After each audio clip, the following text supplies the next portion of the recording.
This is Anakin Skywalker, and you're listening to the Gold Squadron Podcast. This is episode 108 of the Gold Squadron Podcast. I'm your host, Dio Morales, and today I'm joined by Marcel Manzano. You know, Mr. Morales, if I didn't know any better, I think you're trying to seduce me. And William Hagewood. That's his Jurassic Park. So I still don't think that's the right quote. bad movie quotes by William Hagewood. New segment. All right. So today we're going to be talking about the Gen Con signups. We're going to be talking about Team USA going over for the European Team Championships. We're going to tease the Gold Squadron Classic. It's coming back. And we're going to be talking about the Hyena bomber that all the spoilers that dropped. So we're going to be doing that. But first, we got to do our Patreon shout outs to the awesome new patrons we have. Thank you to Fernando, Josh, Jake, Robert, Carl, Kurtz, Elliot, Solomon, and Richard. You guys are amazing. Thank you so much. So the first thing I wanted to bring up mostly for anybody who's unaware, who's planning on attending the North American Championships at Gen Con, how do you sign up for Gen Con? Because it's more than just like sign up for a tournament. If you haven't been, I have actually gotten quite a few people asking me what's the... how do you do it? Okay, whatchamacallit? You know, the steps. So step one, you need to get a Gen Con badge. Gentlemen, what can you tell me about a Gen Con badge? Why do I need this? Well, to get in, you need it. That's the most important part. Why? Why do I need a badge? Like, imagine, like I'm a complete noob. Like I don't know, what badge? What is badge? So a badge is gonna let you in, and with your badge, you're gonna be able to buy tickets for each event. Yep. You need to have the badge first before you can start buying tickets. Mm-hmm. Yeah. So Gen Con, if you're not familiar with it, it is. I don't know if it's the biggest, but one of the biggest conventions in the world that happens specifically about board games. And there is, in order to get into the conference, you have to have a badge, proof of admission. And then, like William said, you go ahead and sign up. Now, event registration for the X-Wing event, the official North American Championship, is opening May 19th. That's this Sunday at noon Eastern. And there are two flights that are happening. There's a Friday flight and a Saturday flight. So both of them have about 240 spots. I believe the Saturday one has a couple more, but about 240 each. I would highly suggest signing up for the slot you want as soon as possible if you're planning on going, because you don't want to end up getting boxed out of your plans. Also, let's talk about housing for Gen Con, because housing for Gen Con is kind of rough. If you're not familiar with Gen Con, it's really, really popular amongst all type of board games and miniatures games.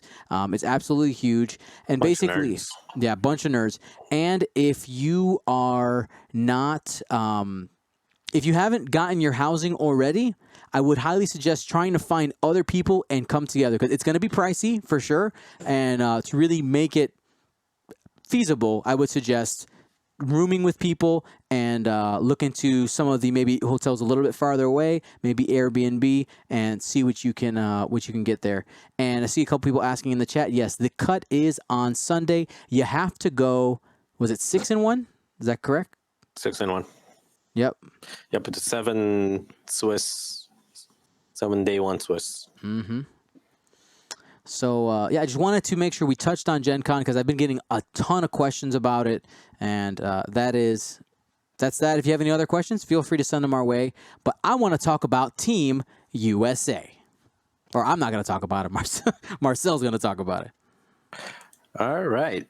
So in August is the European Championships. And in the European Championships, that's basically their version of Gen Con, or what we used to call the North American Championships. And during that week, they typically do what they call the XTC, which is, I assume it's the X-Wing Team Championships.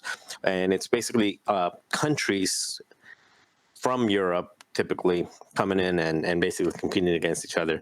This year, there is 19 teams signed up. Each team represents a different country. I'm going to go down through the list of teams that are going to be playing there real quick, and it's going to be in Poland because the tournament is going to happen in Poland. You have Poland, Italy, France, England, Spain, Hungary, the Czech Republic, Serbia, Scotland, Northern Ireland, Wales, Sweden, they're calling themselves Nordic, Netherlands, Finland, Germany, Lithuania, and the United States. So we're officially in. Registration has been not finalized. We put into USA. a script. Yep. USA. So expect some obnoxious Americans invading Europe this summer, and then to top it off, there's a team that they call Rebel. I got to figure out where the Rebel is from. Actually, it's a code name for somebody. That's 18 teams, and then there's a 19th team, which is if one of the teams doesn't make it to basically make it even. The 19th team is called the United Nations, and that's actually FFG Organized Play. FFG Organized Play will also have a team represented in the team championships. So I'm pretty excited. And we have our team about 90% ready to go. So the team captain is myself. Then for the Team USA that's going to represent Richard Sue, because I don't think you can have an X-Wing event without Richard Sue. So that was one of the first people we reached out to, because it don't matter where it's at. You probably know he's going to be there. For sure. Ian, especially now that he's retired, he's retired. So he's got. Is he gonna register twice for each event now? Because he was already at all of them. So you have Ian Colombo, who's actually an Italian American, lives in Italy. He was the winner of the System Open Hyperspace in Italy. We have names that you might recognize: Andrew Knuckles, recent System Open winner, Sponsor. and sponsor. He's going to be in the team. Josh Holt. You guys might recognize Josh Holt. Is he a crate? Is he officially a crate? Yeah, he's a crate and a national champion. Yep, and he won the Nova Open last year. And then of course you have the hero of the Empire, Tyler Tippett, on the team. And then to close it out, we need a little bit of peer pressure, a little persuasion from the community to get this man over the edge. He's right there, ready to sign up, put his name on the dotted line. Would make the 6th podcast represented on the team. So everybody go to the Minoc page right now. Do it right now. D-Yoon to sign up. He has been on the fence, off the fence, on the fence. Yes, no, yes, no, yes, no. So put some pressure on this man. We have currently right now watching live. We have 59 people. I want 59 posts on the Minoc Facebook spamming D-Yoon that he needs. Us. Yeah, represent us. Let's go, Team USA. Do it right now. USA. All right. I'm gonna give some shout outs to the people who get it done. Yeah. So yeah, that's the team. Really excited to go, and Dion will be there on not the first day of competition, but on the second day of competition. It's going to be a 10-round Swiss tournament. So there's actually going to be 10 rounds in this team. Everybody's going to play 10 games over 2 days. So it's a no joke event, no holds barred. And we're looking for also the most obnoxious Team USA shirt you can come up with. So suggestions are welcome. Send them to me, or send them to the Gold Squadron page. We came up with some very obnoxious ones ourselves, but we trust the community to come up with some more obnoxious Team USA shirts. All That's right. it right there. Yeah, there you go. I see a couple people asking. We did reach out to a few other people who were on the team. There was a lot of people who weren't available. And to be clear, I see somebody be like, leave D alone.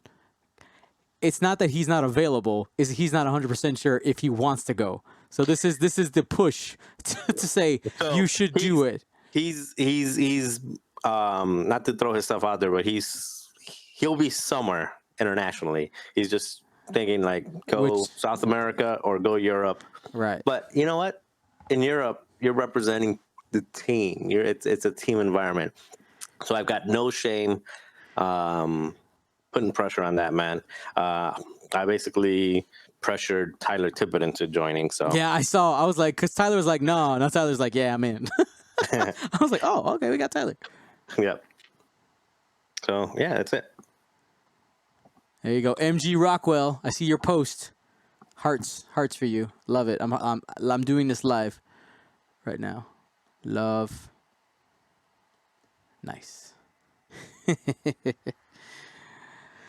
Alrighty. So, Yeah. do you have any other comments about Team USA? About any of that stuff?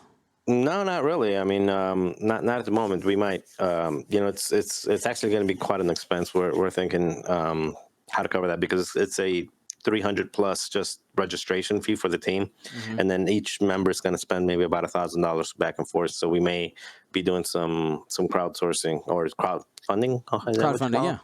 Yeah, some crowdfunding. See if we can get some support there because again, we're really just gonna. This is strictly like an X-wing trip for most of us. Yeah. But that's again, we've got to figure that out first.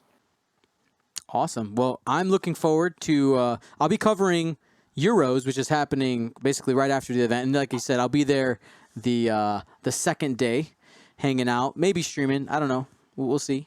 Depends how things are going. It's happening at a beer garden. That's one of the best things about it. So an X-wing event at a beer garden. That seems fun.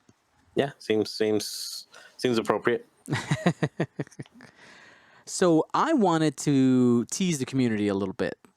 Okay. So if you guys were aware, last year we ran the first ever Gold Squadron Classic. This was our first venture into running a Gold Squadron themed event where we did it as a squad, and we were inviting people from the community, and we sold it out. It was a great time. We're going to be restructuring things a little bit, but it's happening again. And this time, the X-Wing event is actually going to be a 2-day event. The cut will be on day 2. And for those of you who don't make the cut, we are going to be having an additional event for you if you don't make the cut. So it's all right if you plan to come out both days. You're going to have something to do both days, as well as we're actually going to be having a bunch of other games going on as well. So if you play, let's say, Destiny or Keyforge, there's a bunch of different things that are going to be going on around the Gold Squadron Classic with the X-Wing event being the main event. And that's happening. You can put on your calendars now, October 26th and 27th. Dates are already locked in. And we picked that date for trying to find a good spot before the holiday rush starts happening. There's also a couple events happening in January and February that we know about, so we didn't want to push it back then. But also, we know that there's a bunch of people who aren't going to get to go to Worlds because of all the, you got to get an invite, all that. So we're providing another platform for you to compete and come have a good time, and no invites required. All you got to do is sign up. Just a question about that. May 28th is the day that they're supposed to announce the worlds or the world's information. Yeah. So do we know at least the time frame or like the dates? Officially, we don't. Okay. Enough said. Well, officially, you're not going to send me a text message later, so I can not officially schedule my calendar. Yep. What are you guys talking about? Nothing. Yep. And the Gold Squadron Classic, the Gold Squadron Classic is happening in our hometown, Chicago, Illinois. So should be a good time. Okay, so what? The question is, can you go watch Worlds without an invite? So do they close it? That is closed. You have to have a badge to walk in the door. Okay. So you'll win your badge eventually, but for those that don't win their badge, you gotta have like either a media pass, I think is what you get. Right. Yeah. So I'll be there on a media badge.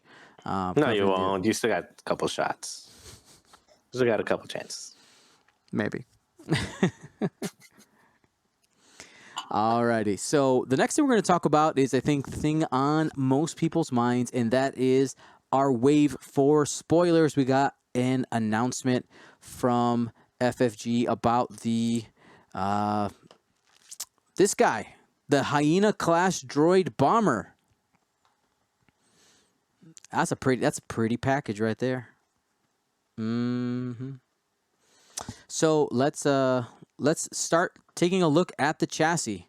So this is, of course, a Separatist ship, and just looking at the base stats, it has 2 attack dice natively, 2 agility, 5 hull, calculate, target lock, barrel roll, link into target lock, and a reload action. The reload action is red. It also has the network calculation, just like the Vulture droids do. And I just want to go ahead and start breaking down some of these pilots. We start with an Initiative 1 Techno Union bomber.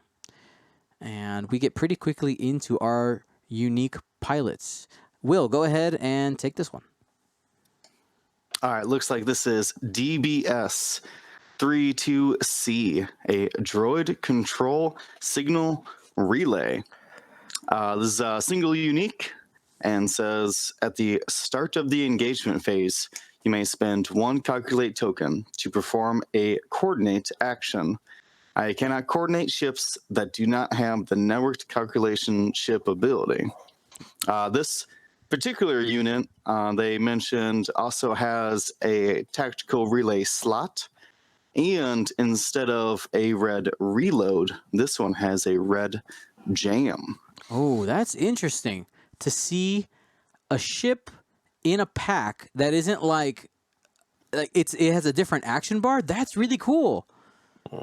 Yeah, this is going to be like the real like head honcho of any like true hyena swarm. I think that the ability itself, being able to spend 1 year calculates from a coordinate action, would be really good to start acquiring target locks, because it's at the start of engagement, so you can give another hyena or vulture that target lock that they couldn't normally get on, like, say, an Initiative 6 or something. I don't know what to think about the jam. That's weird. I just think that they wanted to give it another red action that wasn't reload. That's very strange. I don't think any of the other ones do that. Have a different action bar. So this guy's very, very weird. And if, like I said, I believe this is the one that can take the tactical relay. So you can put Kraken on this one. Or I think there's another tactical relay that we'll talk about later. Yeah. They can put on them. This guy's going to be very cool. I like it quite a bit. Because we don't have any coordinating in the new factions outside of Chancellor Palpatine. Is that right? There's battle meditation. Oh, yeah.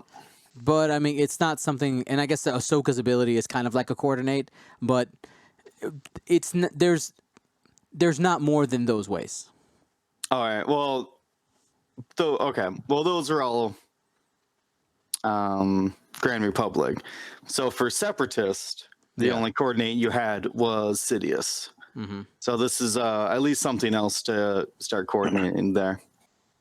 Very cool. I think this is probably going to be the go-to one, right? If you want like a single one of these, at least if you want the utility to have that coordinate in there.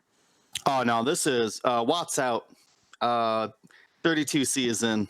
If he can hold a tactical relay and an energy shell, yeah, Watt. Yeah, depending on his point cost, like he's still got the same 5 health as a Bobalab. So if it's cheaper and tactical relay carrier, that's going to be the ticket. Man, very cool. What? Very what? All right, Marcel, go ahead and take this one. It's a 3 unique, so you can use 3 of these in a squad. Bombardment drone, time on target. If you would drop a device, you may launch that device instead using the same template. So basically, this is giving you the the forward. You can drop a device forward instead of back. Really good for knife fighting if you're using mines. But also, we haven't even got to that because this one plays off the bombs and putting the bombs in front of you with the new fuse, whether it's the different things that'll take advantage of the fuse, which we'll go over in a little bit. Or you want to go over just the fuse ability now? Well, it's in the card order, so we'll hit that in a little bit. Okay, yeah. So it allows that way you can drop it in front of you. The fuse basically just allows it to explode one turn later. So the first turn it just gets rid of the fuse, and the second turn it blows up. So yeah, it has the reload action.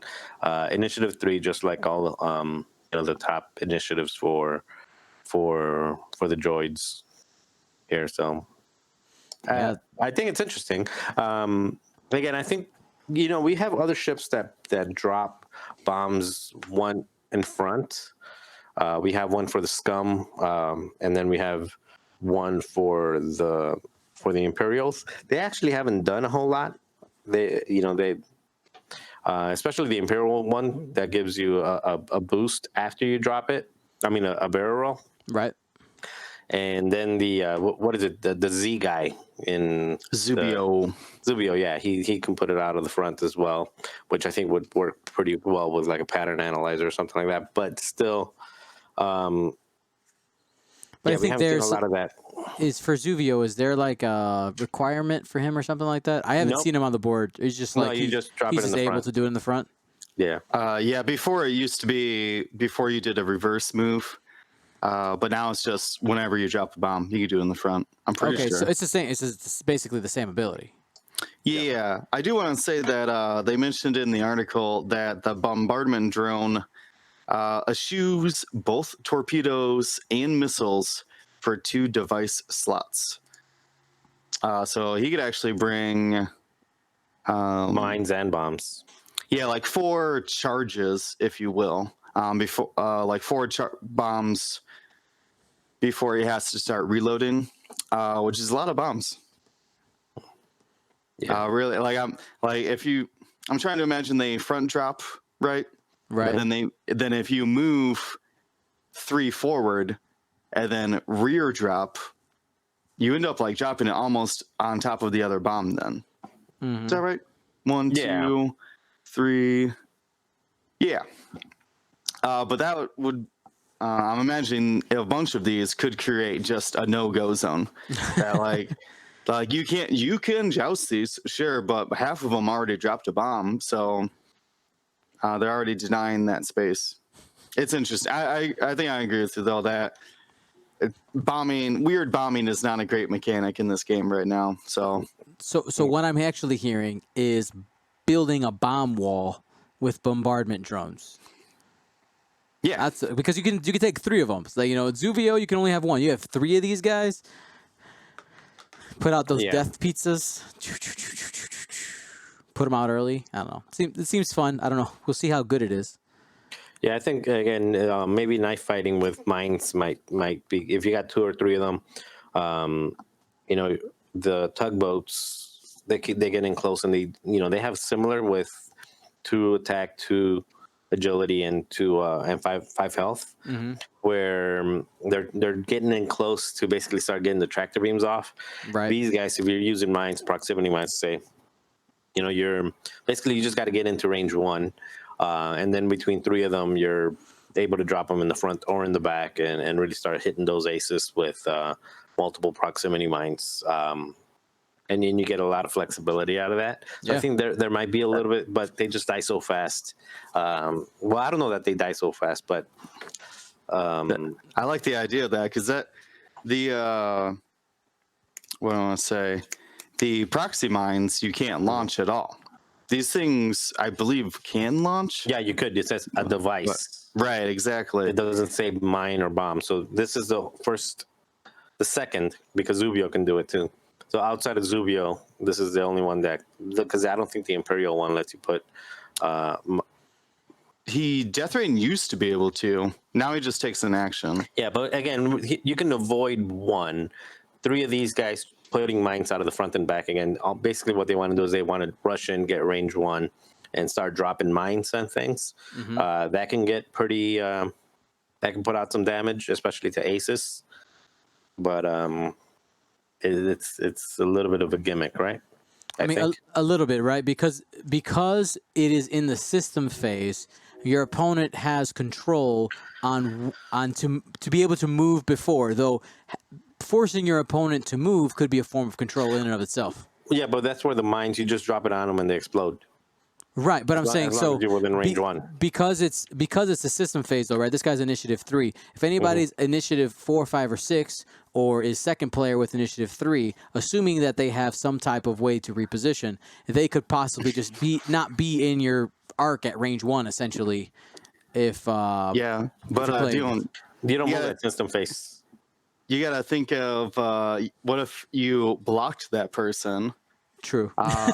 and you get to choose who that proxy mine explodes onto.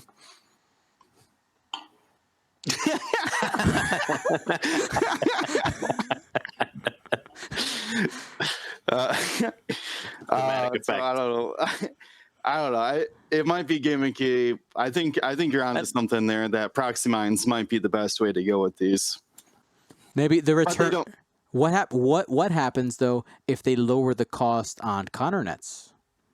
But you only think get they one have Connor net. That's the problem. But yeah, you'd be able to put it, but that's like 3 range forward of the Connor net because of the Maybe size get of a it. little bit of control. I mean, it would put a pretty strong target on this one bombardment drone, but maybe. No, you get 3 of them. Yep. Oh, why not both? 2 device slots. Why not both? There you go. Pick your poison. Alrighty, let's take a look at the next one. We talked about this one on last week's cast, DBS 404, Preservation Protocol Not Found. If you weren't there, we'll just go ahead and read the ability really quickly. It says, you can perform primary attacks at range 0. While you perform an attack at range 0 to 1, you must roll 1 additional attack die. After the attack hits, suffer 1 crit. You're hurting yourself in order to shoot people. Usually, at times when you usually cannot. We'll move on to more of the new shinies.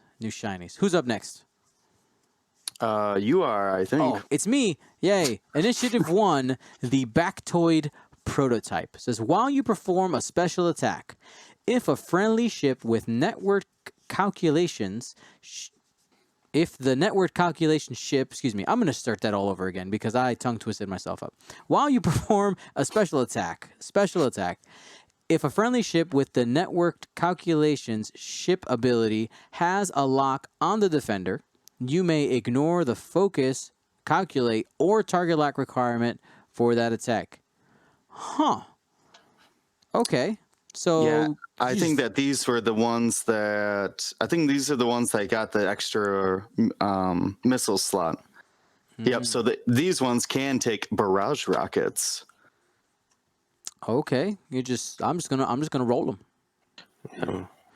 Not only that, I mean, you can do target lock ones with him if you got, like, let's say, proton bombs or not bombs, torpedoes or something else. I guess the challenge, right? Maybe with these guys though, is at least comparing it to the vultures. A lot of the times when you're using those energy shells, you don't have locks, right? It's just a calculate. Yeah. So are you actually going to have the lock? Yes, you will, because basically you are selecting with the other ship, this place with the other ship that at the start of engagement either gives you the coordinate. Uh huh. Yeah. So you coordinate a lock in something you want to kill, and now 2 of these ships, basically, if they have a calculate, you can shoot a torpedo or something like that with 4 dice and borrow somebody else's calculate for a hit, borrow your own calculate for another hit, and then turn one into a crit. So basically, yes. If you play it with the one that has the coordinate, you can get the target lock on one of them, and then 2 of these will be able to shoot off with ignoring the target lock. Awesome. Yeah, that's really nifty. Very, Yeah, very it cool. works really well, especially if you put the target lock on a ship that doesn't have. Let's say you take an Initiative 1 drone only at 20 points, and that's basically your target lock machine, right? Mm-hmm. So all he's doing is coming in at 20 points. If they kill him, they're not killing any extra points, no energy shells, no torpedoes, nothing. He's just coming in. You coordinate the target lock to that 20-point drone or the cheapest one of these things that doesn't have anything on it. So it's not if they go after it, they're killing basically just a ship with a 2 dice attack and no special abilities. But these other ships, the downside is that he's allowing these other ships to get their ordnance off. So I think it could create some things. Or also at the beginning of combat, you can just give the target lock to somebody who you know is not getting shot at. Somebody who's not an arc. Yeah, I think this ability would be really strong if these ships weren't at Initiative 1. Because there's a much greater chance that person with the lock is dead by Initiative 1. True. Yeah. But you get to pick at the start of combat. So I know what you're saying. yeah, so like at the start of combat, who will most likely survive. You know who this guy would pair really well with? Is nobody flies them, but let me try to think of. So it's the unique I-1 vultures. You say after an enemy ship in your bullseye at range 0 to 2 declares another friendly ship as the defender, you may perform the calculate or target lock action. Ooh. So you can come in there and block with vultures, and then maybe light up a couple of these people. Could you imagine like advanced proton torpedoes on these things? Marcel. I was actually looking at my cookie. Look, check this out right here. I was saying, Awesome. Let's go ahead and take a look at the next ship here. So we have an Initiative 3 generic separatist bomber. And now let's take a look at the dial. What's that dial? I got it. We're going to start with the red 5 forward, a white 4 forward, has a hard 3 white, no 3 bank, blue 3 forward, has a bunch of 2 maneuvers. You got a 2K, 2 Talon. You have hard 2s that are blue, 2 bank white, 2 forward blue. It still has hard 1s, a 1 bank red, a 1 forward. I think that's it. So basically, if you took it's the vulture dial and just made it slower instead of faster, this is basically what the dial you'd have. So, because the vultures can't hard 1, but the bombers can't 3 bank, or excuse me, the vultures can't 1 bank, but the hyenas can't 3 bank. They still don't have. I don't know why they hate these things. Then they don't want to get. They don't want to give them a big K turn, because that 2 K turn and 2 Talon rolls aren't enough. Trying to get around like large base ships or like a cluster of ships is impossible.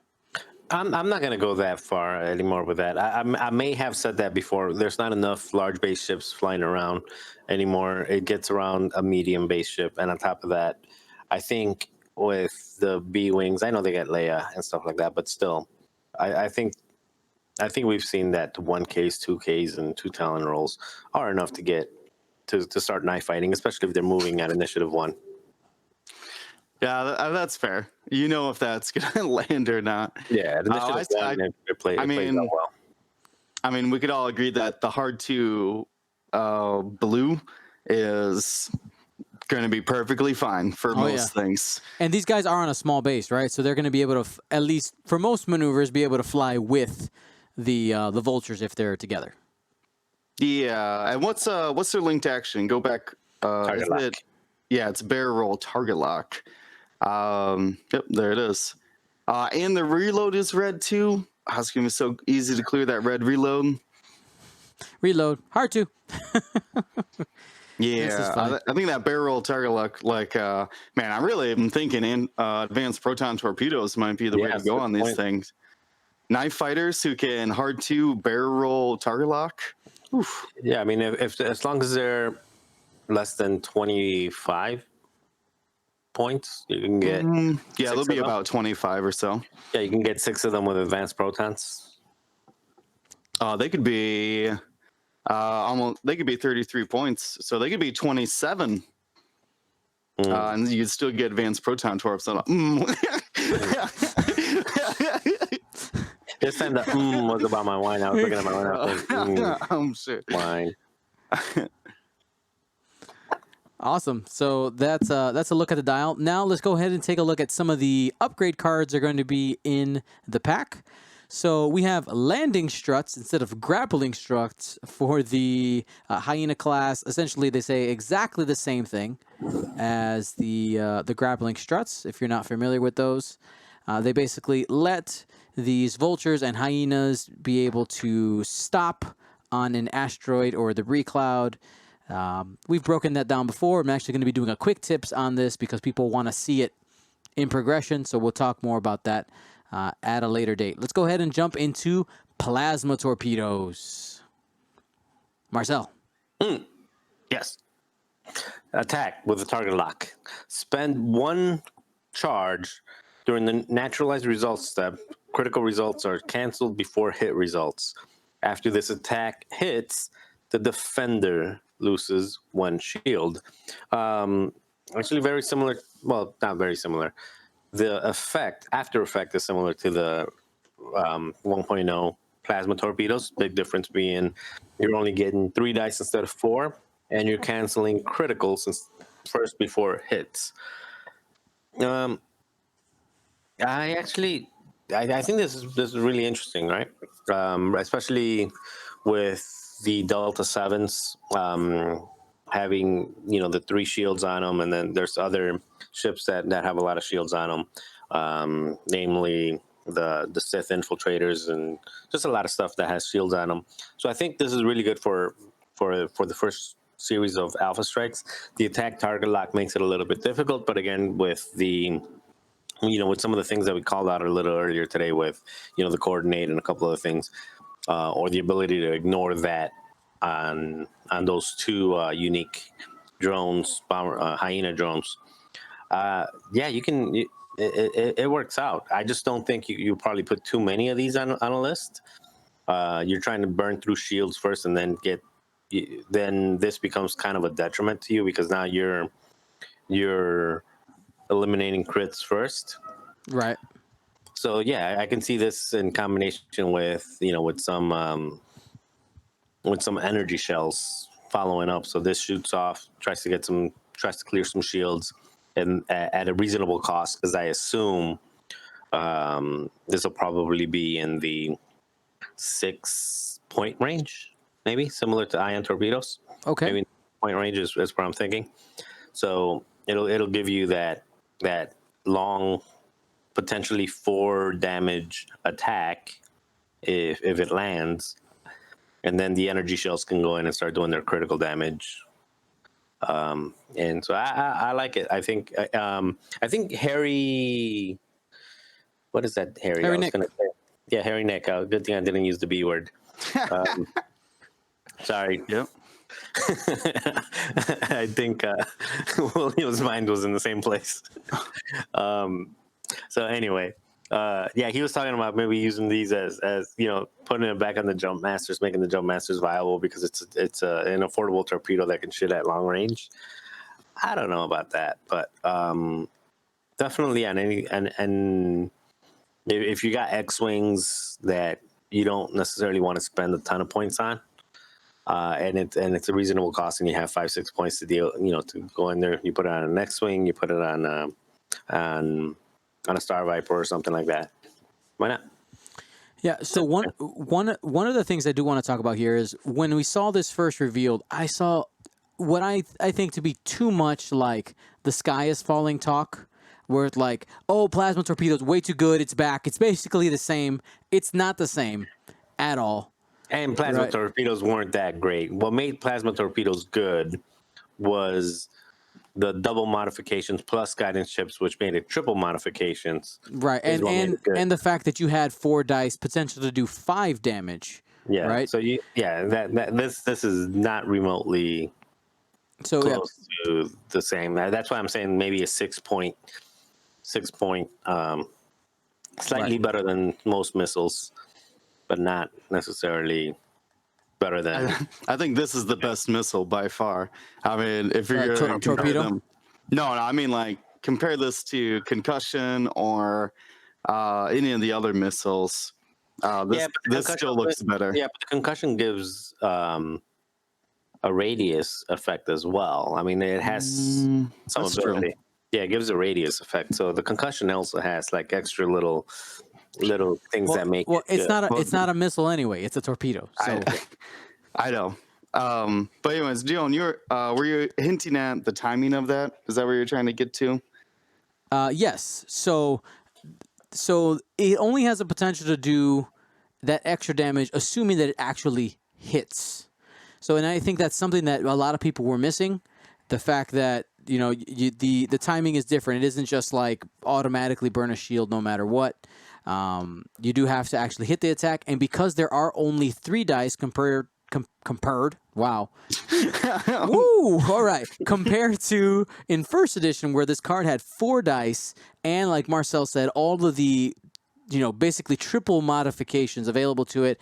I think it's still good. Yes, it will be good in our current platform. I think so, but it will not be as It will not be a devastating weapon in an arsenal because it doesn't mean that people have 4 dice.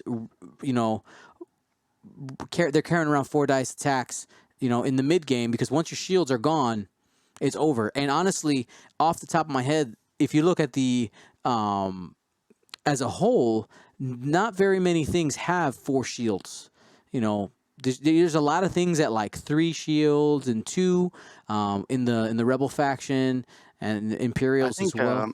I think just B-Wings, Skirgs, Fire Spray, Ghost. Did the Decimator keep its 4 shields? Yeah, it's got 412. There you go, 4. There. So But yeah, not very many. So compared to the entire all the ships that we have, it's not as bad as it could be. I think what I want to emphasize. It's a step backward versus non shields without. Ships without shields, because now you're putting that critical at risk.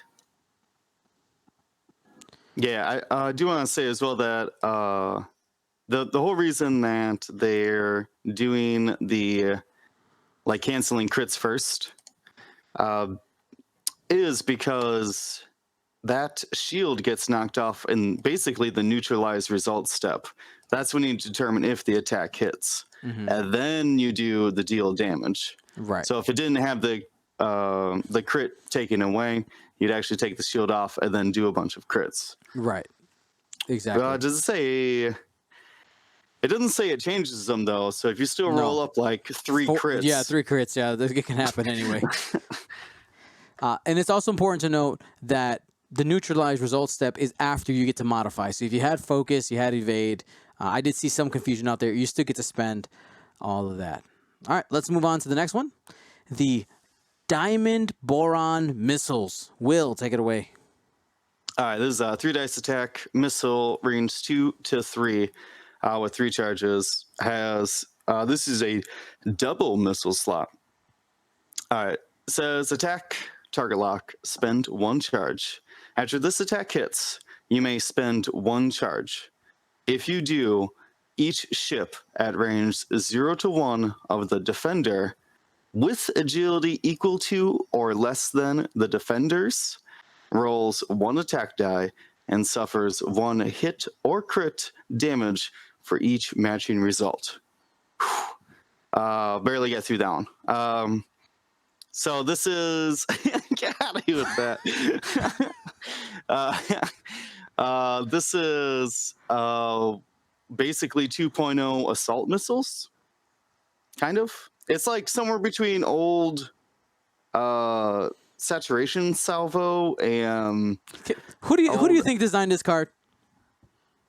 This screams Max Brooks. Love you, Max Brooks, but this screams Max Brooks. You mean Frank Brooks or No, Yeah, Max. Frank Brooks. Max Brooks. Max. Oh, okay. For sure. Yep. Why? Because it's awesome. I mean, it's hilarious. It's hilarious, but it's just like step, next step. and then you go Oh yeah, the wording of it. The wordings of like if it says like if like 3 times in that sentence. But Yep. I'm excited to make my quick tips video on it. I'm gonna have to. yeah, actually, I theorized this a long time ago, and it was one of the like how do we nerf TLTs in first edition is creating these unique or even like double or triple unique missiles. Yeah. Because like spamming this would be crazy. Yeah. If Agreed. you put this like 3-4 times in your list, it could get out of hand really quickly. But one's fairly reasonable, and it takes a double missile slot too, which even more limits the ships that can have it. Yeah, I think the target lock is what puts it in reserve.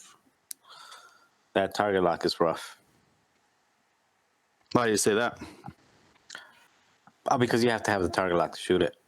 So the barrage rockets, I mean, it's going to have to be the cost of it is going to have to be really cheap to justify taking this over barrage. yeah, and of course, they can't take barrage because they don't have a focus token. They have calculates, but still, it's definitely a step down. Yeah, I mean we haven't been seeing swarms do great. I mean there's a couple outliers out there, still a couple of people representing the swarms, but this kind of like very narrowed focused counter to bring into your list just doesn't seem worth it. With like the triple aces, 2 ship builds running around, like it's really hard to justify this. Mm-hmm. And then, of course, if you're playing against this, right, and you have a bunch of mixed agilities, you're not really afraid of the secondary. A lot of times, you're not afraid of the secondary ability anyway. It's just a 3 dice attack, right? Mm-hmm. Essentially, how that goes down. It's Yeah, equal that's to or less than. That might actually help you at a certain point, because Saw Gerrera and a bunch of like Y-wings or something. You actually, Oops, I'm damaged now. Yeah, I mean that's an interesting interaction, but like to hit everybody, you'd actually want to shoot this at someone with extra agility, Right? Which I think is Not extra. It says equal to or less than. So if you shoot a Y-wing, all the Y-wings get hurt. Right. But if you only have one agility ship, then you're going to want to go to the highest agility so you can hit the lower people with the ability. If that's what you're chasing. Yeah, exactly. Maybe something like U-wing, Biggs, Wedge, and Braylon. Like it would be easier to shoot Braylon, but then you won't get the splash off then. Mm-hmm. So it's weird. And you only get the splash once because by then you're out of charges. Right. It's going to be very weird. I don't like it. Okay. I think it's definitely weaker. One of the weaker cards in the set here. All right. Thanks, FFG. You just killed a bunch of people for nothing. All right. The Separatist Solitary Tactical Droid. And I do want to remind people that you can only have one of these solitary cards at a time in your entire squad. So only one tactical at a time. Right, at least right now, because all the tacticals currently have solitary as a requirement. So it says TA-175. After a friendly ship at range 0 to 3 with a calculate on its action bar is destroyed, each friendly ship at range 0 to 3 with the calculate in its action bar gains a calculate token. So one of your friends die, everybody gets... You're a piñata. You're a piñata full of calculates. This looks really, really good in 7-ship builds. Yeah. You like this better than Kraken? Well, no, because someone has to die. That's what's gonna like that. That is probably the but thing I that mean, hurts it the most, right? Someone always dies, right? Someone always dies. It's true. Yeah, I mean, when you're if you got a bunch of But someone doesn't die every not round, clones, though. drones. Hmm? Someone doesn't die every round, though. No, but I mean, this is really for that alpha strike. It's you're going in, you're bumping, you don't have your calculates anymore. Actually, this plays off really well. I like it a lot, actually, probably better than Kraken because you've got some of the abilities that I like Seer with the Initiative 2 Beelzebub that lets you use your calculates to crack shot. You know, after the first couple rounds, you start running low because if you're using crack shot, you're starting to run low on calculates. That's why I don't run Sears. I just run out of calculates at a certain point. Yeah, but something like this is like, you know, this actually plays really well with something like Seer where you're consuming a lot of calculates and you get more benefit out of basically saying, you know, I'm going to get in here, I'm going to knife fight, I'm going to bump around a little bit. Things are going to die, but I'm going to get in my... Ooh, I almost dropped the whole table. I think I'll agree with you. Now, Kraken costs 10, and all the other ones cost 5. So if this one costs 5... I don't think it'll cost 5, maybe 6. I don't think it'll cost 10. I think it's not Kraken's 10. It'll be between 6 and 8. Maybe close to 7 or 8. I think 6 is too low. Maybe 8, I would say. All right. That's fair. As long as we agree, Kraken's still better because it should cost more. Yeah, I think Kraken's better because it's guaranteed. Kraken is guaranteed. This is relying on other things. But again, with Seer, and you fly the what swarm. I like to put Seer with the 3 initiative guys, 3 of them, and then 3 of the 1 initiative guys. Right. This plays with that build a lot better because if I'm getting the crack shots off, it replenishes them as I die. And it makes a bad choice, right? Like if it makes you choose, like, do I really want to kill this guy because now I'm giving all these guys crack shot? Do I really want to do that? Do I really want to hurt you? You know, like, okay, I'm gonna kill you. Well, no, you at that point. God. Everybody's you just turn Seer into Biggs. Because if Seer dies and TA 175 dies, nobody gets any calculates. Yeah, but is that a bad thing? Because now you can. Yeah, because that ship's worth like 50 points. No, you just run away, make it go through the full swarm to get to you. Just run away. Just run away. It's got boost. It's got boost focus. Yeah, so does Biggs, but Biggs doesn't get through first engagement either. Yeah, but Biggs doesn't have 7 ships in front of it. 6 ships. No, he just has an extra health. All right, and people were selfless. It's only time will tell who is right. We'll find out. We fight. What against Seer? That's what needs to happen. What against Seer? Me and you. I think the fact that we're even putting this one in the same level of maybe taking Kraken's crown as the best relay means something because I don't think anything but Kraken's worth it right now. There is something I do want to add about this card. So let's say this happens. Let's say all of your ships, including your tactical carrier, are all the same initiative. And your opponent is also at that same initiative and destroys one of your ships. That ship, because this card is 0 to 3, would essentially gain the calculate itself and might have an opportunity to shoot before it's taken off the table if it happens at its own initiative. That is one kind of extra sneaky thing that is in this card. I was just kind of reading it over like, wait a second, that says 0 Does that trigger for when the destroyed keyword? Destroyed is when you have 0 hull. Okay. So not removed from the table. 0 hull is destroyed. Interesting. Very interesting. Could be good. Could be. Right. We'll see. And the last one here, I know when I saw this art, when I saw this, my jump masters are back. When I saw this art, oh my God, I was like, no, they did not. They didn't do it. And I was Why did they use the same art? Because they paid for the art. Yeah, they pay for that. It's the same reason why they're still cares? using plasma torpedoes. It's not even good art. I can't even tell what it is. How is that the same? Guidance ships, delayed No. fuse. There's no fuse in it. That's just like That is a fuse. See, now you have to change your thing. It's not like placing a microchip inside of the missile anymore. That whole thing is a fuse in and of itself, and it gets plugged in. That's what I look at it like.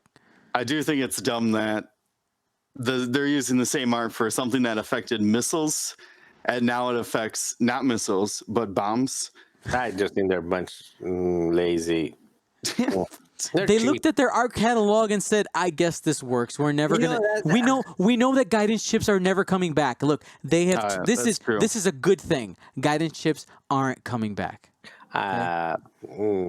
Anyways. It just hurts my. It like, come on, try a little, you know. Like change the, put a shade on it, change the background color a little bit, keep the main. Put a the main filter. image. You want an Instagram filter on it? Yeah, put a filter, put like some hearts in it. I don't know, do something like put a little effort in it. I mean, I don't know. I just feel like I don't know. I'm not loved. They don't love me. All right.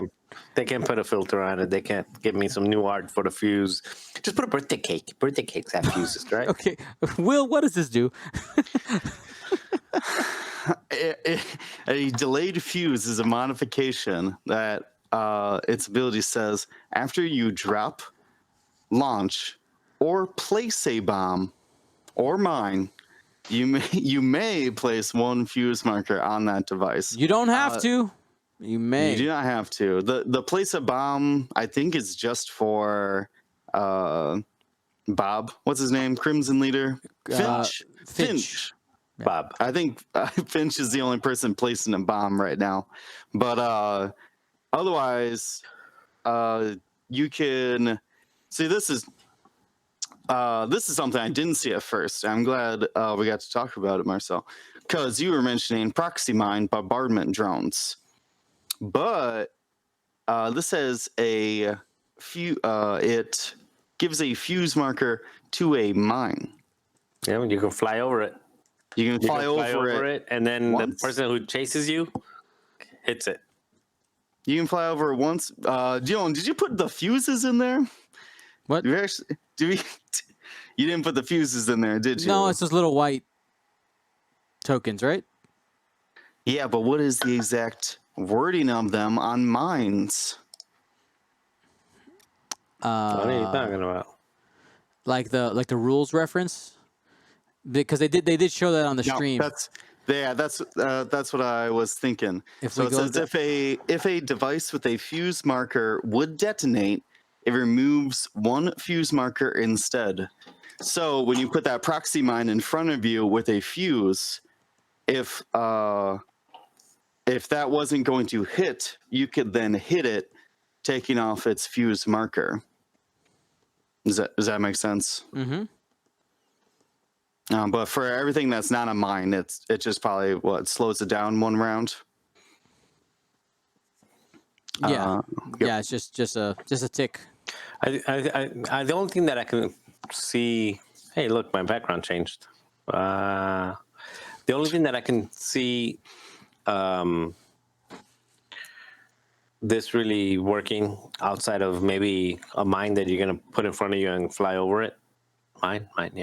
It's seismic charges, because the seismic charges have the ability to, because if you think about it, it's hard enough to land a bomb now when you put it in the system phase, and then everybody gets to react to it during the activation phase, especially the repositioning ships. And now you're asking somebody to reposition, to react to it over 2 turns. Not necessarily. I mean, it's really not that good. Well, it gives you a little bit of the NIM control, right? So Captain Yeah, NIM, but if NIM has a choice. I know. This is- I'm just saying it's not as good, right? Because you can't hold it indefinitely, but it gives you a little bit of that flexibility. If you see somebody, like, not everybody, let's be honest, okay? Not everybody makes the right decisions all the time. So if somebody chooses to joust you, right, and you count it and you go, wait a second, I have trajectory simulator, I'm going to go ahead and launch this bomb, and not this turn, but the following turn, they're going to be right there. And they actually continue to pursue, hey, you were able to get that damage off and maybe even drop a second bomb for them to get on the way. It's a tool that's made available for people who like playing in the bomb style. Yeah, I can see this. You know why the only relatedness I can see between this and guidance strips is that it's probably worth 0 points. It should be worth 0 points. It should be like a free mod. Really? I was pricing this at like 3 or 4. I'm pricing this at 0. I think it's pretty good actually. But I think it's sneaky good. I think it is also good as well, Marcel. I'm gonna have to disagree with you, my friend. we will Yeah, fight. the thing I'm thinking of is so you drop a bomb with a fuse, Right? and then next round to drop a bomb without a fuse, and now you Okay. have an enormous area that's all exploding that someone has to stay away from. Also, there's a lot of times when people you're trying to get people to follow you so you can drop bombs on them, but they're smart and they stay Those smart people. dang smart people, and they hang back so that the bomb blows up in front of them in between you two. Yep. So if you delay that, now they had to either completely slow down and they won't shoot at you, or veer off a direction that won't get them a shot.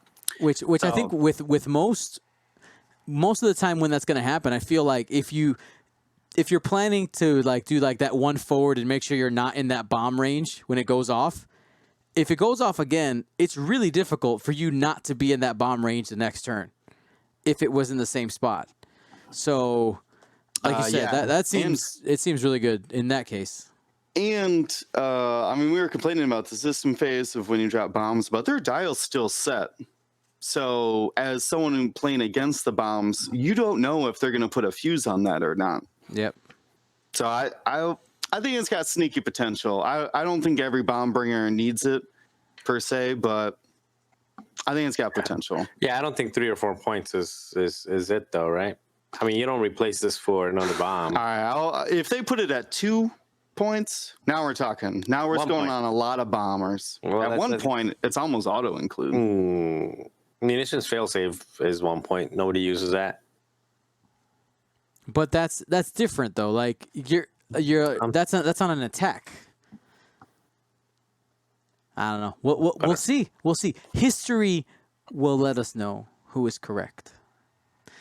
But yeah, so I absolutely love the Hyena Bomber. I think it looks super awesome. And if you hadn't heard, we are getting all of Wave 4 June 6th. That's like around the corner, guys.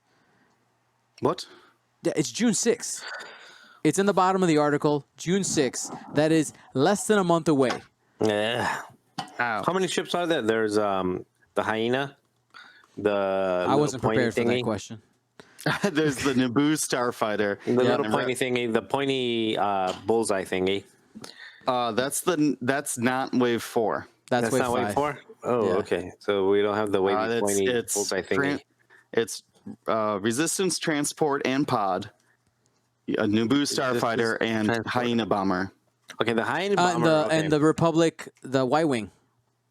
Okay, the Y-Wing is 4? No, the Y-Wing. Y-Wing is 5. Y-Wing 5? Y-Wing's 5. Okay, so we got the Hyena. Hyena, Naboo Yeah. Starfighter. Which one's the Naboo Starfighter? The yellow silver one. Yeah, that's the bullseye pointy thingy. No, that's the Nantex. Oh, the bullseye pointy thingy is the one that looks like Pac-Man. Okay. Pac-Man. Yes, that one's Pac-Man. Sure. And then it's Naboo Starfighter, Hyena Bomber, Uh-huh. Resistance Transport, and Pod. I forget what are the Oh, the other transport ones. part is like the B-wing, the modified B-wing that like breaks Hey. off into 2. Exactly. Yeah. Yep. And I forget what the re-releases are. There's a B-Wing. It is the yep, B-Wing. B-Wing with the new sculpt. The Yep. Jump Master And the Silencer. and Jump Master. The Jump Master, I think, is for the following wave. Oh, no, Yeah. that's No, 4. jump. Mm, I'm pretty sure it's 4. We have the power. Hold on. We're literally sitting in front of supercomputers. Wave we 4. don't care about re-releases, or at least I don't very Excellent. much. I do. I want Dengar to be hyperspace legal. Dengar has like everybody this Google power over Wave dice 4 rolls. quick. Okay, I got it right here. I got it right here. That's not Silencer, Falcon. What? People are just Pac-Man. loading. It's not loading. All right, it's Falcon, Decimator, There you go. Templates, Ooh, SF, Decimator. Decimator's good. I love the Decimator. the SF, that's the foe. Excuse me, not SF. So let me start that again. Millennium Falcon, Decimator, foe, Hyena, Naboo, Resistance Transport, Silencer, Viewing. That's what's coming. When are we getting Jar Jar Binks? We haven't. We need to Soon. get his what's that underwater thing that they swim through the planet core? Uh, Yeah, You know what I'm talking about, right? yes, but it's a water ship, not a spaceship. yeah. Here's I think it would be more resilient to fly through a planet core than to fly in outer space. Yeah, actually, I mean, I know we're getting a little off topic here, but I think Jar Jar Binks actually can work because we get things like C-3PO and Lando, Oh, yeah. which work off of like a weird gimmick chance. You know, hey, maybe you get this, maybe you get that. You don't know what happens. And Jar Jar Binks is like the epitome of like luck. All right. Yeah, I mean, we'll get a Jar Jar crew. It has to happen. All right. It has to happen. Like, Yeah, why not? And Yoda. Yeah, Where but- is Yoda? That, the only time it doesn't fail is if you roll a crit on an attack dice. You have 1 in 8 chance of it not going completely bad. Yeah. Awesome. Eye on yourself. Yeah, every time you take an action, or wait, what is it? Yeah, every time you do a red maneuver, you can clear the stress for an ion. Or that's a black one. Never mind. All right. Well, let's go ahead. Let's jump into our list of the week. All right. So our list of the week comes from. Oh, dang it! I forgot to copy the name again. Man, I did it in the question. Whatever.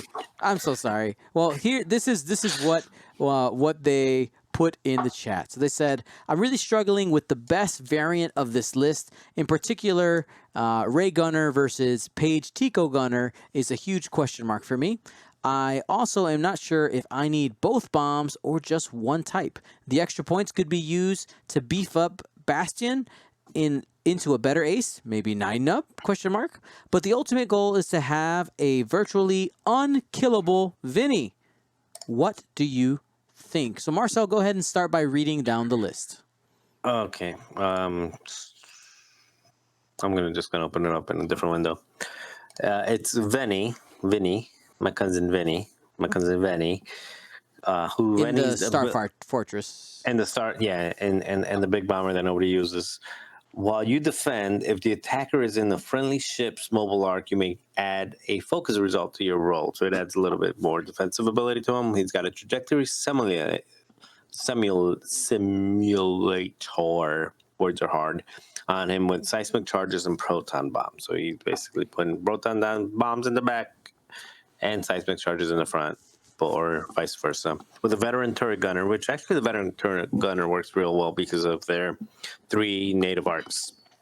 Then he's got Ray. While you defend or perform an attack, if the enemy ship is in your mobile arc, you may spend a force to change one of your blank results to a hit or a evade. And then, of course, you've got C-3PO. While you coordinate, you can choose a friendly ship beyond range 2. It doesn't matter because nobody else has a coordinate. After you perform a coordinate, gain a calculate token. I mean, basically gets 2 calculate. So actually, that one I don't understand why. Maybe coordinating Lulo and Bastion. No, that card says literally just after you perform a calculate, gain 1 calculate token. Yeah, it's just an extra calculate token. That's all. That's 6 points to double calculate instead of focus.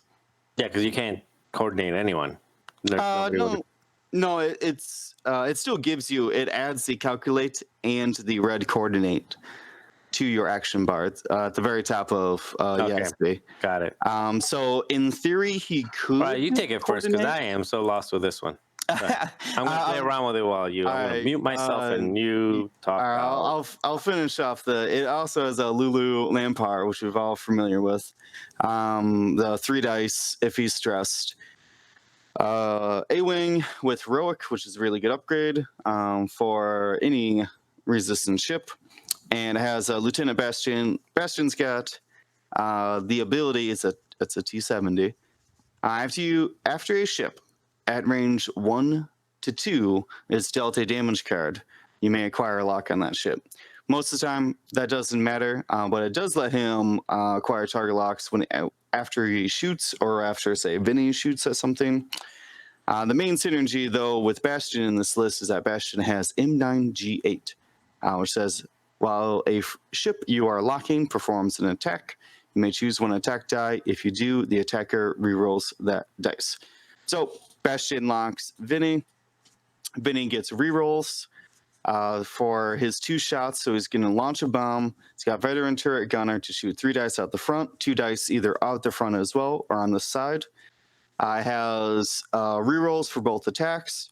He's got 2 calculates for either his defensive ability or each attack. And he's got Ray, which is the backup here, so it can either convert one last blank result or can convert one of the focus results that Vinny adds himself. So in theory, this Vinny build could add 3 additional evades when shot at, 2 from C-3PO and 1 from Ray. That's the basis of it. That it's trying to be, I think this kind of archetype's called Invincible. I can't say that. Invincible with Vinny in the middle of it. Invincible. Yeah, Invincible, which is an amazing name for this list. And what was his question? His question's about Paige, Tico. So let's take a look at Paige real quick before we go on. Paige is 7 points cheaper, by the way, and says after you perform a primary attack, you may drop 1 bomb or rotate your mobile arc. After you are destroyed, you may drop 1 bomb. And the reason this is extremely good is that they recently took away the 1 drop per round rule on Paige. So Vinny could drop a bomb in the system phase. He could then drop a bomb after he shoots his 3 dice primary, a 3rd bomb after he shoots his Veteran Turret Gunner, and potentially a 4th bomb when he's destroyed that round, which is literally all the bombs he can bring. I think it's really good. Also, the fact that it says primary attack, right? So it wouldn't include the bonus attack. Are bonus attacks with a primary weapon not considered primary attacks? Correct. I'm 95% sure on that. We will look for a ruling on that later. I thought primary attack meant which weapon you were using. Crickets. The main thing about Paige that I like in this particular build is that you can swivel your turret so you can make sure that you use Veteran Turret Gunner. So you shoot with your 3, fling your turret to the side or to the front rather, and then you could double tap and shoot at the same target twice. You can start doing some weird things with Paige that imagine someone's both behind you and to the side of you. So where's that X? So they're somewhere around here in this X. You could actually shoot them with your turret, swivel it with Paige, and then if they're still in that swiveled arc, you can shoot at them twice as well. It just ends up being some like really goofy stuff you can do with Paige and Veteran Turret Gunner on these BSFs. But what I don't like about it is that you're not really bringing Paige for the bomb dropping as much because you don't have the versatility of Finch. Which is why I think most people just put Ray on it. Will, I think you're correct. I believe I am wrong. Well, how so? I'm So- seeing your screen, but tell everybody else how right I am. Well, so the only use of primary is in reference to the primary weapon. So a primary attack would be from a primary weapon, and primary weapons are basically those that are on the pilot card. Yep, and look, so the opposite of special weapon. Right. Correct. Okay. So it does end up working. You can actually page then off of the mobile arc of the BSF. I personally think that Page is really good, but only on Finch. Finch can drop his bomb anywhere. I just don't think dropping out the back of your bomber is very helpful. I think on this build, it would be mostly about spinning your arc to make sure that you get your Vinny ability off. But Vinny's only initiative 2, though, so I'm not sure. I'm not sure if that's worth it. I think the Ray makes more sense. All And there was a question about double bombs. Yes, you should always bring proton bombs and seismics if you have trajectory simulator. Just bring both. It makes sense. So, Marcel. would you make any changes to what's here already? I think this is kind of like the more like classic build I've seen in this kind of like invincible thing. I mean, you have that point with Lulo. You can kind of choose whichever point you want there for the talent slot. And I don't know. I agree that Ray's really expensive, and Bastion's not really doing a lot out there. I don't know. I don't know if I would change anything. I actually kind of like this build how it is. Marcel, what did you think of it? All right. Yeah, I was playing around with it while you were mumbling about a whole bunch of beautiful things. I was buying you time, dude. Yeah, It was a thank you. team I effort. appreciate that. That's how we do it on the south side, west or north side. So what I did, did you hit the reset button? It's reset. I haven't changed anything. Oh, perfect. So the first thing that I did, he had a question about just upgrading the ace to Nien Num, and I think that is the way to go. Nien Num's just such a good ship. So on Nien Num, and the points are going to go up in a little bit, but don't worry about it. They'll get back down again. And then on Nien Num, I actually took the droid off and added the Black One title, Pattern Analyzer, and Heroic. The things you should put on your 9-num. Yeah, I mean, usually you probably also put a torpedo on there, but torpedo's optional. But the Black One, the Pattern Analyzer, and basically the way that it's working, you can do your, let's say, 3-speed maneuver, and then if you don't like where you ended up, you do a 3-talon roll. Because of Pattern Analyzer, you can take an action, and then ideally it's an action to get yourself to range 1 of somebody else, and then you can take a second action. And if you're already automatically in range 1 of somebody, you're just basically taking the Pattern Analyzer action, clearing the stress with Nien Num's ability, taking a second action, so you end up with a target lock focus. Crack Heroic on him just to keep him, the 2 agility defense dice, just keep him safe a little bit. With Lulo, I added Crack Shot. Just again, make him Heroic. I kept Heroic and added Crack Shot. And now you are way over on points. And then I think I changed this list to a completely different list, but I don't know. That's what I would do with it. So then I would put take Vinny out and put Finch, just swap Vinny for Finch. And unfortunately, you cannot take a 213-point list. For some reason, they don't let you do it. I think it should be fine, but they don't let you do it. I actually don't think C-3PO does a whole lot anymore because C-3PO plays well with Vinny. Doesn't really do a whole lot for Finch. So let's get that guy out of here. And then as far as Ray goes, you were talking about Paige Tycho. Paige plays a lot better with Finch than with Ray because now you can put those bombs anywhere. you're not just putting it behind you; you're putting it anywhere in your diameter, whatever you want to call it. On your base. Yes. Yeah. So actually, this is where I would leave it. And now you got at 5.54 with both of them with heroic, both of them with crack shot. Finch is shooting at a higher initiative. Plus, he has the ability to put a bomb 1 behind, 5 forward, and then anywhere around the base as well. And he can do it twice per round.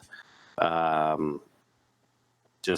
think it'll be a lot better. You're going to end up with 3 bombs anywhere around you.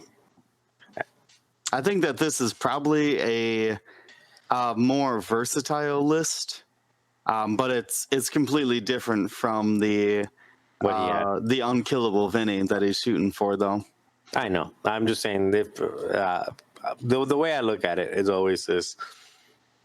I'm trying to think what can stay fun, what keeps them gimmicks, but what actually can be competitive. And I think using the same ships, different pilots, same ships, a lot of the same upgrades. I think that's probably something that'll be a little bit more competitive.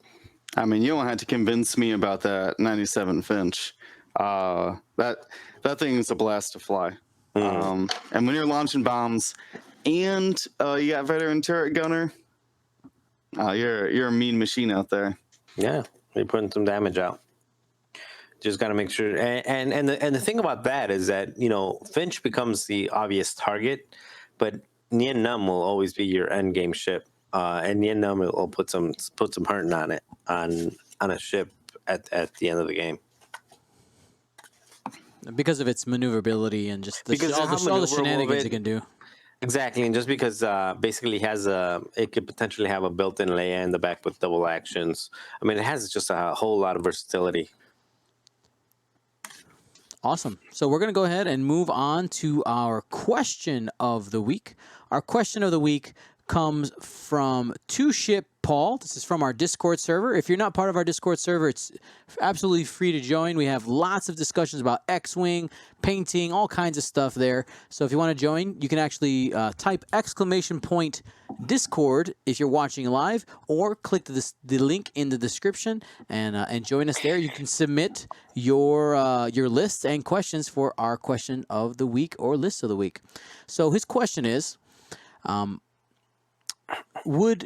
my question would be whether the community, or specifically the more vocal parts of it, are too quick to judge a list purely because it flies in the face of what they know and are comfortable with.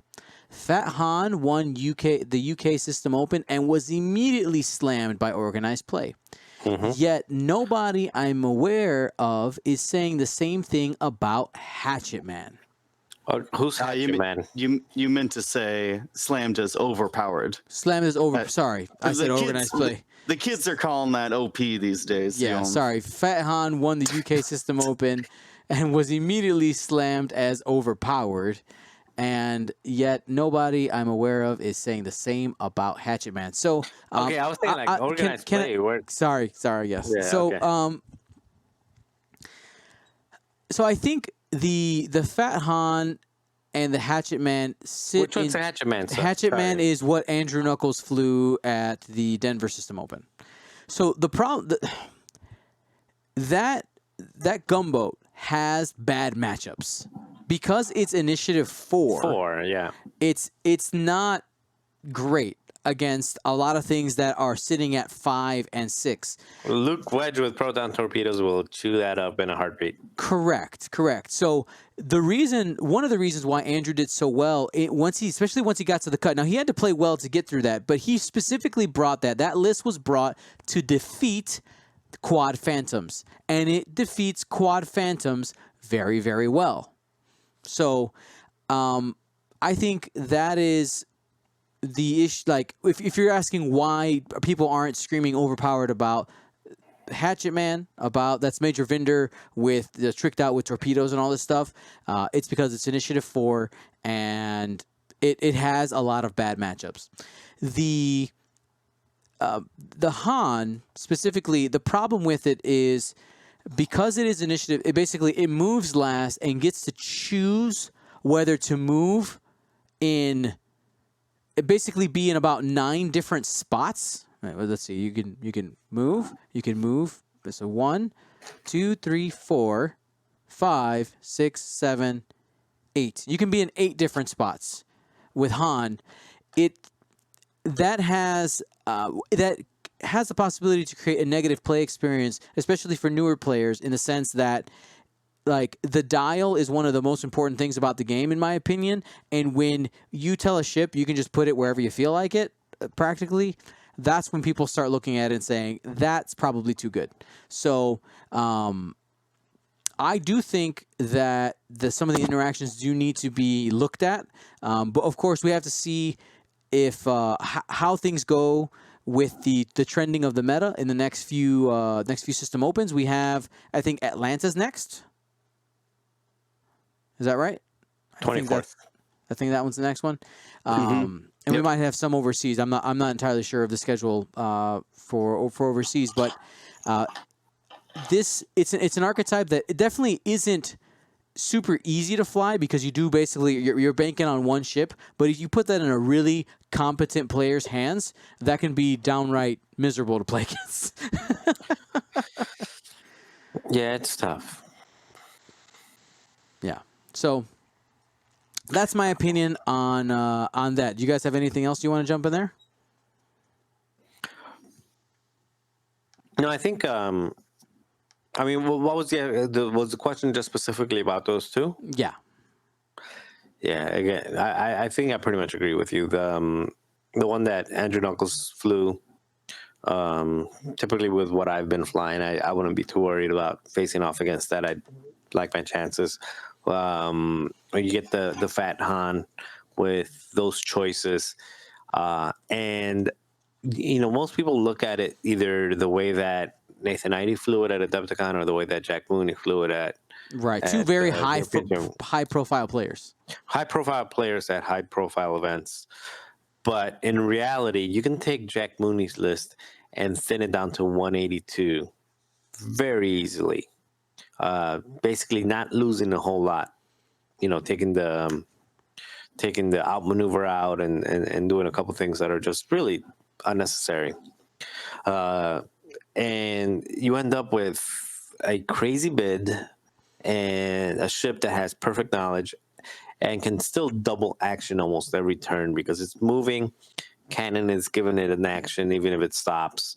And then on top of that, Luke is giving it the rotate action at the start of engagement. That's rough. Yeah, I mean, at that point, is it unbeatable? No. It's not unbeatable by any means. You can set traps, and even Jack. I was caught. Well, I guess bed potatoing because I was in the bed. I was bed potatoing the whole time, just watching his run, and he got lucky a lot. Like those 4 Phantoms, he got some really lucky dice rolls on those, and then he got lucky a couple other times. So it's not unbeatable. But to your point, if you have a bad matchup against it, you really feel like there's nothing you can do.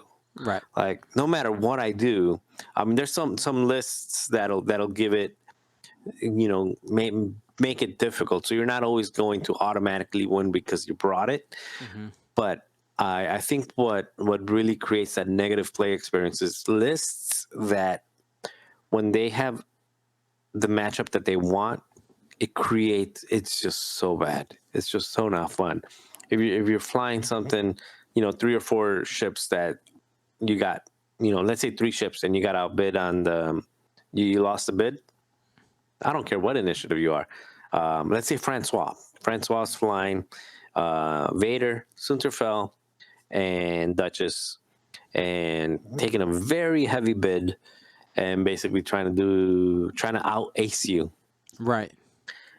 Yeah, you get matched up against that, and then all of a sudden it's like, I don't like it doesn't matter anymore. Right. Like I don't care what you set on your dial. I don't care what traps you set. I don't care what initiative. I don't care how many points. You gave up 13 points. Oh wow, so sad. Boo hoo.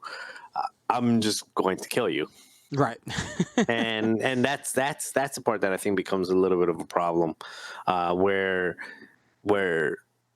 certain matchups that are still good lists just have absolutely zero chance, and all of a sudden you have, I don't know if you've ever been in that spot, or people playing where you feel like no matter there is, I can play this 100 times and I will lose this 100 times. Right.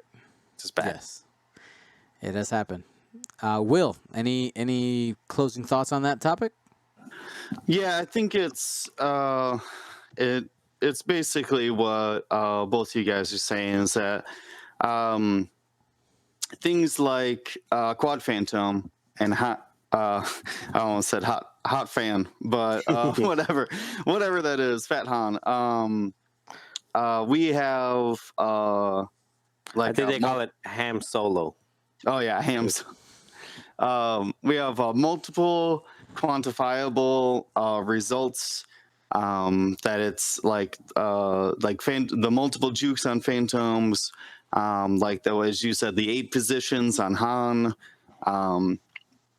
Those are things that we can identify as like negative play experiences, and that's why when lists like that perform well, people who are against that kind of stuff start getting out the pitchforks and whatnot.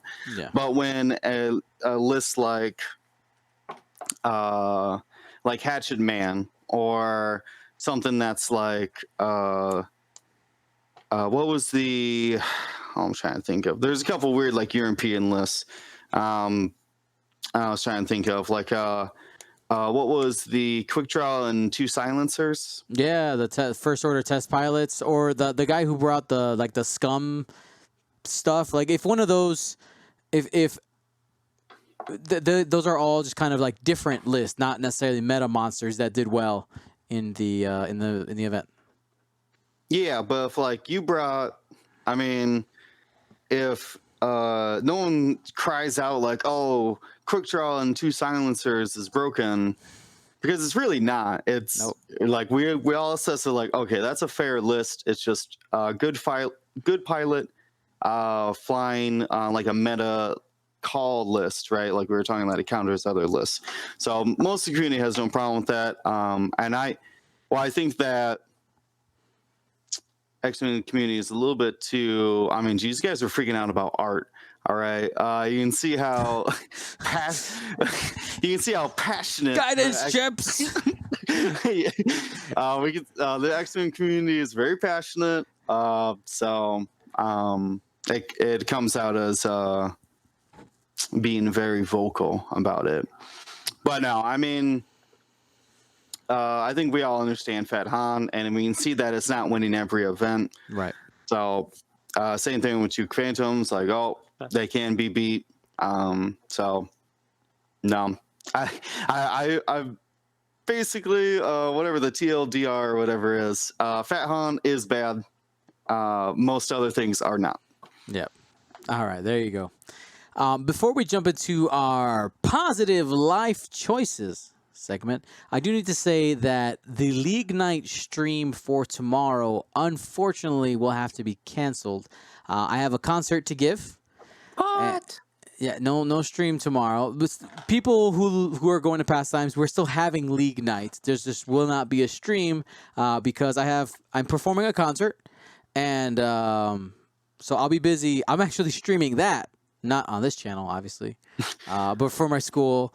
And I have a concert to put on. I got all those things to do. So no League Night tomorrow. But I think what we might do is, and we'll see how people react to it. I think I'm going to put up some like highlight games. Like I'm going to put a couple games, and something will be streaming. It just won't be live. Okay, so we'll get you some content to watch. Maybe you hadn't watched it yet. A couple of awesome games, but there won't be a live league for this week. So if you're sad, I'm sorry. I'm sad. Hashtag day job stuff. Okay, so should be fun. Positive life choices time. Marcel, Oh wait. have you made any positive life choices? It's empty. Actually, I did. I did make positive life choices. Since last Wednesday, once I went to League Night and proved that Jump Masters are still top meta against a certain Mr. Morales. You won because, like, listen. No, because anything. No. When those games get posted, you did not whip me. That was a super close game, and you know Dengar should have been dead. You know. Oh, he had R2. He regens. He doesn't die. It was so triggered. Dengar's special ability is roll natural crits and natural evades. Mods don't need them. It on the card. Oh my god, I was so mad. I was just like, this is BS. But positive choices. I flew Dengar. That's a positive choice. But outside of that, from that Wednesday on, Thursday, Friday, worked till about 10:30 at night. Saturday spent basically 15 hours with my son, family time. That's a positive life choice. And then Sunday worked from like 10 a.m. to about 11 p.m. to basically put a presentation that I had to put together on Monday. So I think that's a positive life choice because, sometimes you just got to knuckle down. If you want to have a view like that, you actually got to actually sometimes work sometimes. Unfortunately, last week I had to work. So, and speaking authentically and honestly to the peoples is a lot of times I don't, you get lazy and you're like, I'll just do it later. I'll just do it later. And then you get to the day that it's due and it's like, you just wing it and you're like, whatever. But I literally put maybe 14, 15 hour days for about 5 days straight. And, that's a positive life choice. That's a choice I would not have made last year. Last year, I was probably not making those choices. So, there you go. And I ate salad every day at work so far this week. Hey, that's good. That's awesome. No, seriously, and it actually turns out being a lot cheaper. It's only $4. Yeah, the salad's only $4. The other stuff I usually get is like $9 or $10 a day. All right, Will. Well, I didn't have to drive for very long, so I didn't get triggered this weekend. Woo! So No triggers. Restarting my counter. When was Bloomington? 2 weeks ago. Yeah. All right, so my counter's still going for buying cigarettes from them. So, and I got what is it? Well, I plugged my phone into my car. Yeah. It's not an aux cable. I have in my van. I have a tape player. No, you got one of the taped ones that you got to plug into your phone. Yeah. What is this ancient technology? So for some reason, my phone is connected to my van through magical cassette technology. And then my phone wirelessly transmits that signal. Sorry, I'm dumb. But yeah, anyway, so I'm able to talk to people and listen to podcasts, which are more engaging for me than like radio or so. So I'm trying to make these little steps, trying to control that trigger. I think I've narrowed it down to, I think just driving. I think most other times, but just to let people know this ancient technology I'm talking about. So back in the day they had cassette tapes. They're like hard drives, but for songs. I did bring up cassettes in my class like 2 weeks ago, and kids went, "What are those?" It's like, ooh, yeah. So I mean, I don't know. I mean, that's, to me, it's much more interesting than lasers shoot at discs, right? I understand that. And it's like Star Wars. Pew pew pew pew pew pew. it makes sense to me, right? But cassettes are just tape. It's And the weird- magic. It's magic. No, what's magic is how does the phone make the tape, and then my car understands it. That's weirder than they just talking wirelessly to me. But as I digress, now That's awesome no, that you get that hooked up though. That's cool. yeah, I think that's going to be helpful. Like I said, I can start talking to people on my car trips and things like that. Trying to, like I said, cover that. Once I get that handled, should be smooth sailing. Awesome. So I've been doing really well. So for those of you who don't know, I've been working on weight management and taking care of myself and exercise and stuff like that. I have worked out every day. I guess in the last 8 days, I've run 6 times. I couldn't run today because I got home really late from work. But every other day except Wednesday, which was league night, I was able to run. And one thing that actually really inspired me was my wife. When I started this whole thing, and I hadn't brought this up, and I realized that when I was having a conversation with her, she said, I heard a quote that I think might help you, Dion. And I'm like, well, what is it? She goes, because she knows me, like if I'm doing something, I like to do it like 100%. I like to make sure I have enough time and do it like that. So in the past, if I didn't have like a whole hour to dedicate to like making sure I can do my full run and the full distance I wanted to do, I would get irritated and either just like not do it or just not enjoy myself. And she said, she's like, I heard this quote somewhere, and it was, anything worth doing is worth doing badly. And I kind of looked at her and I was like, huh.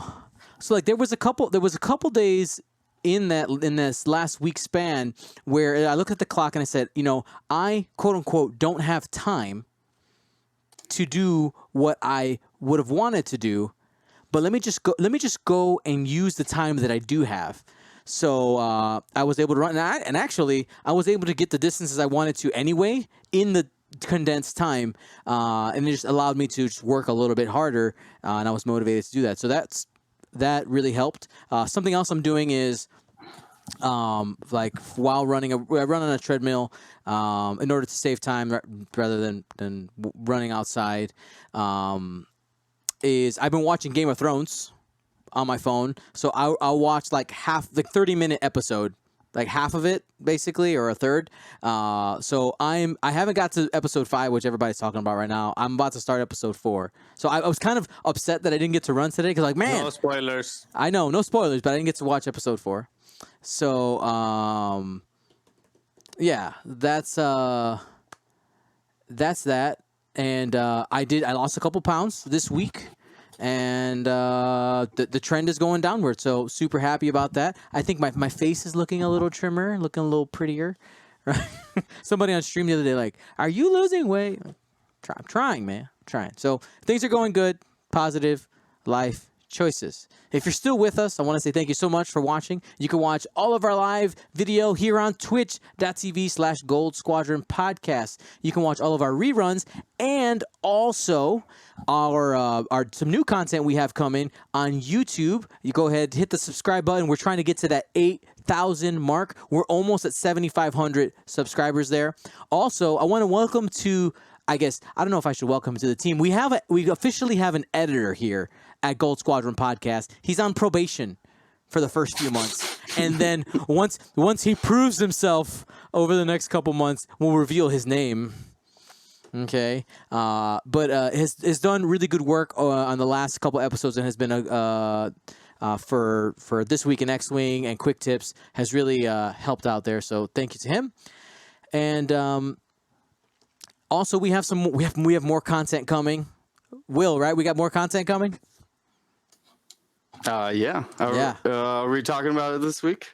Or are we keeping it in our pockets? It's this pocket. Oh, and I see somebody saying, Dion, you talking about working out while I have chips on my bag. This is like a 20-year-old bag of chips over my shoulder, okay? This was sent to me by Liam and Brack Lee, and it's Star Wars Episode 1 chips. You would die if you ate those chips, okay? So I'm not eating them. So super excited, guys. And if you really love all of our content and you want to get awesome swag and become part of the largest group of supporters we have here at Gold Squadron Podcast, go to patreon.com/Gold Squadron. The printers just sent me the first proofs for our next upcoming scents, and they are looking so good. That Frosty Anakin, looking sweet. So thank you to all our patrons. Super excited to get that stuff to you out here in the next couple months. Thank you guys so much. For everybody here at Gold Squadron Podcast, Gold Squadron out. I'm Matthew Wood. I play the voice of General Grievous in Star Wars, and you're listening to the Gold Squadron Podcast. Gold Squadron out.